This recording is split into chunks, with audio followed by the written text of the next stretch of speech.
आदाब, सत श्री अकाल, नमस्कार। आपका स्वागत है मंटू टक में। आज की इस वीडियो में बात करने वाले हैं हम लोग उत्पाद सिपाही का जो हम लोग प्रिपरेशन कर रहे हैं पेपर 2 का हिंदी, यानी कुल 4 चैप्टर हम लोग पूरा कंप्लीट कर चुके हैं। अगर आप देखना चाहते हैं तो लिंक इन द डिस्क्रिप्शन आप आसानी से जाके देख सकते हैं। अगर उससे पहले मेरे चैनल में नए हैं, नीचे में जो लाल बटन का सब्सक्राइब बटन है वहाँ प्रेस कर देना, ताकि आने वाला हर एक नोटिफिकेशन आपको सबसे पहले आपके यूट्यूब के होम स्क्रीन पर पहुँचे। तो चलिए आज के नए ब्रांड न्यू वीडियो को शुरुआत करते हैं। सबसे पहले आज तो हम लोग पिछले वीडियो में हम लोग बताएं कि सूर्यकांत त्रिपाठी निराला जो उत्साह अट नहीं रही, इनकी कवि परिचय हो चुका है फाइनली। अभी आज हम लोग करने वाले हैं सूर्यकांत त्रिपाठी निराला का जो कहानी का एमसीक्यू करेंगे।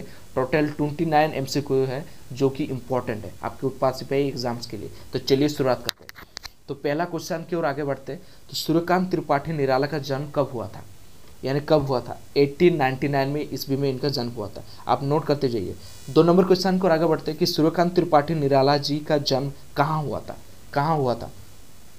ए नंबर महिसादल मेदिनीपुर बंगाल में, बी नंबर दरभंगा बिहार में, सी नंबर देवरिया उत्तर प्रदेश में, डी नंबर जबलपुर मध्य प्रदेश में। यानी 2 का A number is right answer, Mahisadal Medinipur Bengal में। 3 नंबर क्वेश्चन को आगे बढ़ते हैं कि सूर्यकांत त्रिपाठी निराला मूलतः तो कहाँ के निवासी थे? कहाँ के निवासी थे? गोड़कोला उनवास उत्तर प्रदेश के। 4 नंबर क्वेश्चन को आगे बढ़ते हैं कि सूर्यकांत जो त्रिपाठी निराला की जो शिक्षा किस कक्षा तक हुई थी? किस कक्षा तक हुई थी? 9वीं कक्षा तक। चलिए 5 नंबर क्वेश्चन की ओर आगे बढ़ते हैं कि सूर्यकांत त्रिपाठी निराला ने संस्कृत, बांग्ला, अंग्रेजी, संगीत और दर्शन शास्त्रों का ज्ञान कैसे कैसे प्राप्त किया था? यानी बंगाल और संस्कृत का ज्ञान घर पर आकर पढ़ाने वाले शिक्षक द्वारा। बी नंबर अंग्रेजी का ज्ञान अंग्रेजी के शिक्षण द्वारा। सी नंबर संगीत का ज्ञान संगीतालय जाकर। डी नंबर सब का ज्ञान स्वायत्त द्वारा। यानी 5 का D number is right answer. चलिए 6 नंबर क्वेश्चन की ओर आगे बढ़ते हैं कि सूर्यकांत त्रिपाठी निराला पर किनकी विचारधारा का प्रभाव पड़ा? किनकी विचारधारा का प्रभाव पड़ा? रामकृष्ण परमहंस का। 7 नंबर क्वेश्चन को आगे बढ़ते हैं कि सूर्यकांत त्रिपाठी निराला के जीवन में संकट कब से शुरू हो गया? यानी बचपन में ही, माता पिता के निधन के बाद। कब? बचपन में ही माता पिता के निधन के बाद उनका जो है संकट शुरू हो गया। चलिए 8 नंबर क्वेश्चन को आगे बढ़ते हैं कि सूर्यकांत त्रिपाठी निराला टूट गए, किस कारण से टूटे? यानी आर्थिक विपन्नता से, निजी जनों के अपवाद से, सी नंबर अपने अंतर्वर्ती स्वभाव से, डी नंबर आत्माएं जनों के निधन से। यानी 8 का डी नंबर जो राइट आंसर। चलिए 9 नंबर क्वेश्चन को आगे बढ़ते हैं कि सूर्यकांत त्रिपाठी निराला की मृत्यु कब हुई है? 1961 में सूर्यकांत त्रिपाठी निराला की मृत्यु हुई है। चलिए 10 नंबर क्वेश्चन को आगे बढ़ते हैं कि सूर्यकांत त्रिपाठी निराला की प्रारंभिक काव्य क्या है?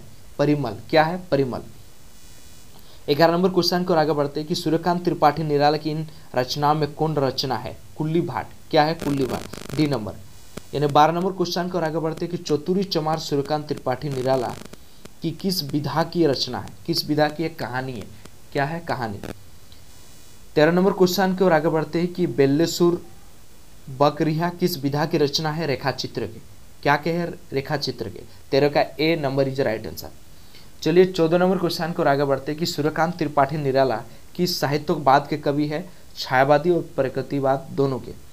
प्रगतिवाद। यानी 15 नंबर क्वेश्चन की ओर आगे बढ़ते हैं। 14 का C number is right answer, आप नोट कर लीजिएगा। 15 नंबर का चलिए पढ़ते हैं। सूर्यकांत त्रिपाठी निराला की रचनाओं का स्वर क्या है? यानी दार्शनिकता भी है, क्रांति भी है, प्रेम की तरलता भी, ये सभी। यानी 15 का D number is right answer.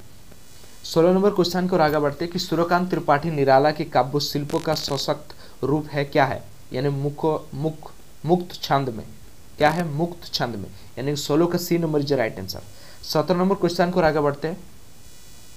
Suryakant Tripathi Nirala की भाषा क्या है? कोमलता और कठोरता दोनों से बोली जाती है इनकी भाषा।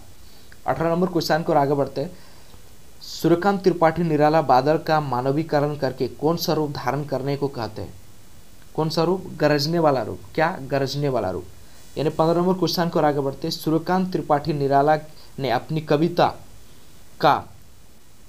कविता का शीर्षक बादल ना रख उत्साह क्यों रखा है? क्योंकि कवि ने बादलों की गर्जना को उत्साह का प्रतीक माना है। बी नंबर क्योंकि बादलों का गर्जना को नवजीवन का प्रतीक माना है। सी नंबर क्योंकि उत्साह ही उन्नति का कारण होता है। यानी इन सभी दृष्टिकोणों के कारण। देखिए क्वेश्चंस में अगर आपको डी नंबर यानी ये सभी अगर मिलता है तो ज़्यादा से ज़्यादा आप उसी में मतलब लगा देना है, सही हो जाएगा, डी नंबर में लगाना है। ठीक है, इस प्रकार का अगर क्वेश्चन आपको मिलेगा 19 नंबर का जैसे अभी है ना, इस प्रकार से। चलिए 20 नंबर क्वेश्चन को आगे बढ़ते हैं कि बादल इनमें से किसका संकेतक है। इनमें से सभी, देखिए इसमें भी इनमें से सभी, यानी इच्छा शक्ति का, कांति चेतना का, नवजीवन का, इनमें से सभी।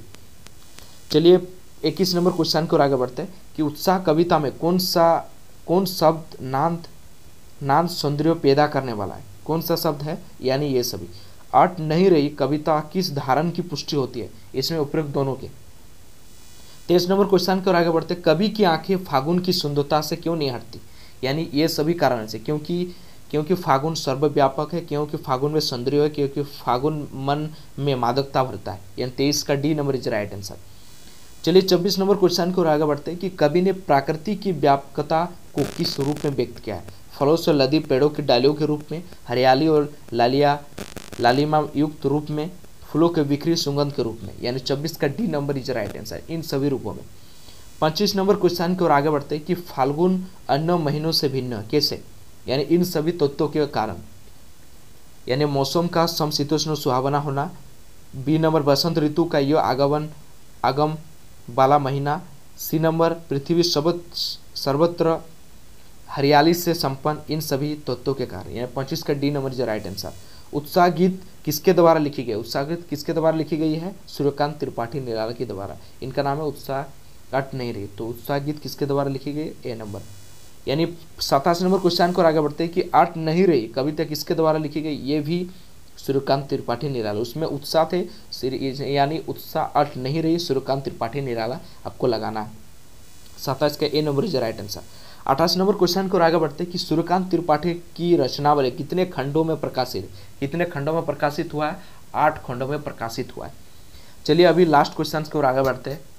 सूर्यकांत त्रिपाठी निराला की कहानी के लास्ट प्रश्न क्या है। सूर्यकांत त्रिपाठी निराला की प्रमुख काव्य क्या है, अनामिका भी है, परिमल भी है और गीतिका भी है, यानी 29 का डी नंबर, यानी उपरोक्त सभी इज राइट आंसर। ऐसे ही तमाम वीडियो देखने के लिए हमारे चैनल को सब्सक्राइब कीजिए ताकि आने वाले हर एक नोटिफिकेशन आपको सबसे पहले मिले। आज के लिए इतना है, तब तक के लिए जय हिंद, जय भारत।